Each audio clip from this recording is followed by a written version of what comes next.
história para nós.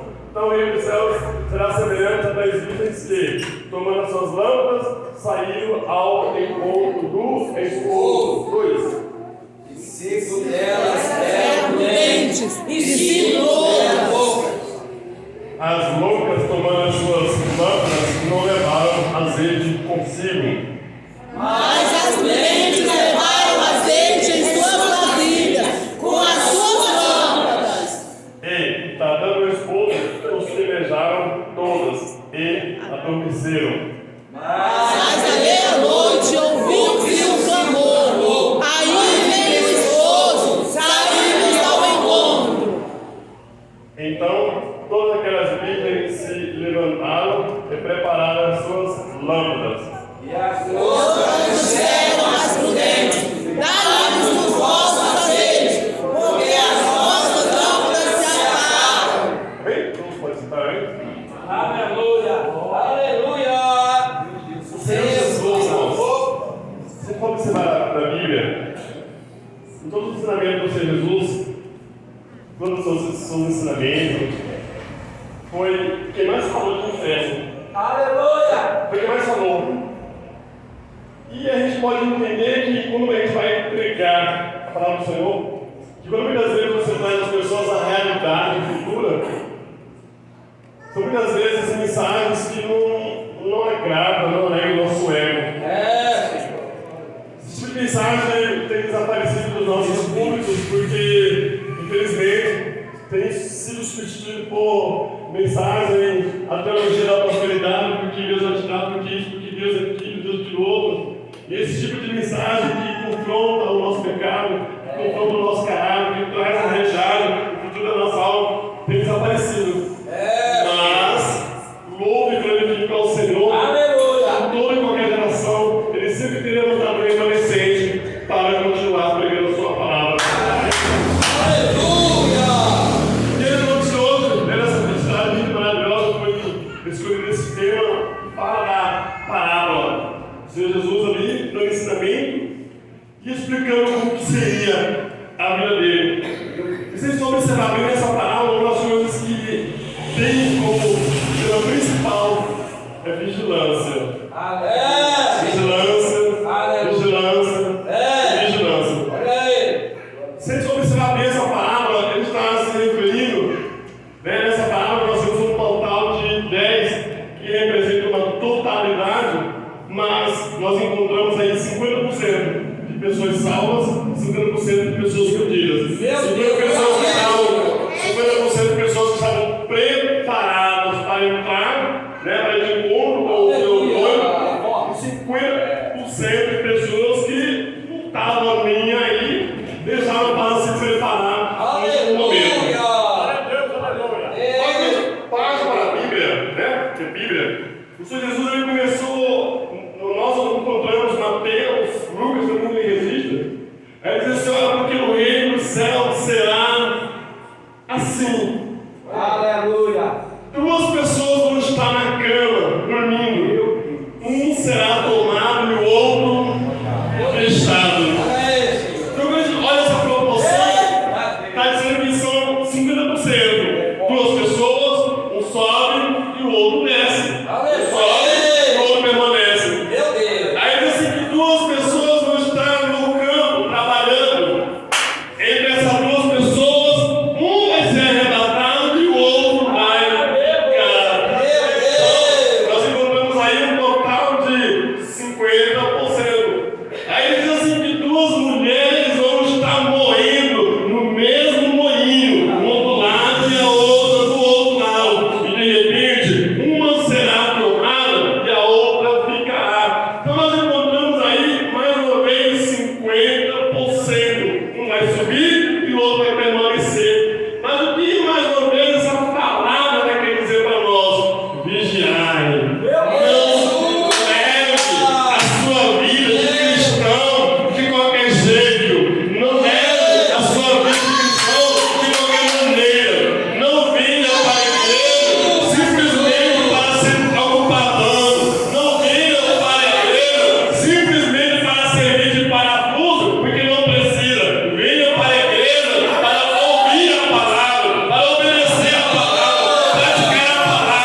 A Bíblia diz que ele ressurge lá nas margens do Rio Jordão, pregando o Evangelho. Arrependei-vos, porque é chegado o reino de Deus. Arrependei-vos, porque é chegado o reino dos céus. E a Bíblia diz que aquela voz já começou a ecoar e as pessoas foram de encontro com ele para ser batizado. E aí nós encontramos que toda vez que as pessoas iriam para ser batizado, os soldados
Ele saía de um outro lugar. E aí as virgens, ela tinha a responsabilidade de conduzir o noivo iluminando o caminho até a casa do pai do noivo para realizar esse casamento. Aí essa história, elas se prepararam, 10. Pegaram as suas lamparinas, algumas levaram reserva e outras não. Olha isso. Só que a Bíblia não diz que elas esperaram o noivo, e a gente vê, irmão, que esperar não é cultura nossa. Forte. Esperar não é cultura nossa. Os pontos de ônibus que o diga, né? Os pontos de ônibus que o diga. Os motoristas, coitados, tem que ter duas mães. Uma para ficar em casa e a outra para receber nome dos passageiros. Que motorista lero, que vira esse, que vira aquele outro. Não vai. Por quê? Porque as pessoas não gostam de esperar. Tá? Fica fatigado, ansioso. E a Bíblia diz que elas esperavam que o noivo esperaram. E o noivo demorou. Olha isso. Demorou. E aí a Bíblia diz que o noivo demorou a ponto delas cochilarem. Às vezes, irmãos, a gente critica essas virgens, mas nós não podemos criticar. Por quê, irmão? Pela meia-noite, elas tiveram um dia fatigado, um dia cansativo. Corre pra lá, corre pra cá. Porque dia de casamento é um dia de turbulência, sim ou não? Meu Deus, eu estou ali com a minha esposa, graças a Deus, 28 anos de casado, graças a Deus. Na vida do meu casamento eu estava tão cansado que eu quase desisti de casar, de tão cansado. Porque você corre pra lá, corre pra cá. Na hora de tirar as fotos, eu não sei se eu tirava foto ou se eu cochilava, tanto sono que eu estava. Por quê? Porque mandar tudo, né? É uma beleza. Pô, né? Imagina mulher que vem daqui, puxa pra cá e arruma o laço. Aí ela tá agora mesmo, tem jeito. Então, quando chegou naquele horário, elas estavam cansadas. Era cansado. Eu lembro do cansaço, o noivo demorou. Irmãos, se for observar bem, é a época que nós estamos vivendo. Tem muitos crentes que já estão vivendo, mas eles estão, a nível de espiritualidade, eles estão cansados. Por quê? Porque desde quando eu era criança, eu ouvi dizer que Jesus vinha. Jesus vinha. E eu achava que era o mês que vem, que era o outro mês, porque Jesus veio. Eu achava que era o ano seguinte, porque Jesus veio. Eu cresci, já estou pra lá nesse coelho, e ele não veio ainda. E aí começava? Não estou cansado pela misericórdia do Senhor, porque a gente pede renovo no céu, avivamento no céu. Esse novo levar pra carregar, a gente cansa mesmo, né? Cansa do Senhor. Então, elas estavam já cansadas, né? Um dia praticado, um dia trabalhou e tal, e aí o noivo não vem. Meu Deus! Então, olha, vamos cochilar aqui um pouquinho.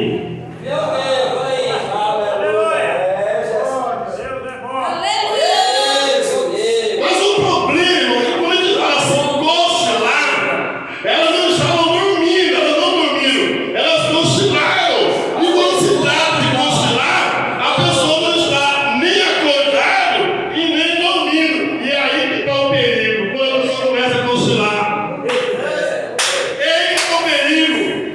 Não sei se for observar as nossas estatísticas de acidente de trânsito, a maioria deles, a grande maioria, o motorista cochilou no volante. Ele se sentia afadigado debaixo